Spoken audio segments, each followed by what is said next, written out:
గబ్బర్ సింగ్లో ఒక డైలాగ్ ఉంటుంది కళ్యాణ్ గారిది. అరే ఓ అమ్మాయి ఓ వారానికి పడుద్ది,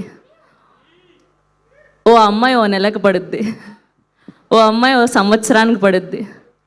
అమ్మాయి అన్నాక మగాడికి పడాలి, పడి తీరాల్సిందే అని. అండ్ ఈ డైలాగ్ ఎందుకు చెప్తున్నానంటే,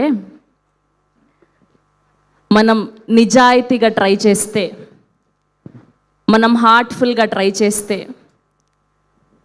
మనం చేసే ఏ వర్క్ అయినా సరే ఒకరికి ఒక నెలలో సక్సెస్ రావచ్చు, ఒకరికి ఒక సంవత్సరంలో సక్సెస్ రావచ్చు, ఒకరికి 5 సంవత్సరాల్లో సక్సెస్ రావచ్చు. కానీ ఎన్ని సంవత్సరాలైనా సరే ఆ దేవుడు కూడా చూసి, అరే వీడు బాగా కష్టపడుతున్నాడు, వీడు నిజాయితీగా కష్టపడుతున్నాడు అని చెప్పి మీకంటూ ఒక ఆపర్చునిటీని ఇస్తాడు. అలా 17 సంవత్సరాల తర్వాత ఈ హే భగవంతో నాకు ఇచ్చాడు. So I'm so happy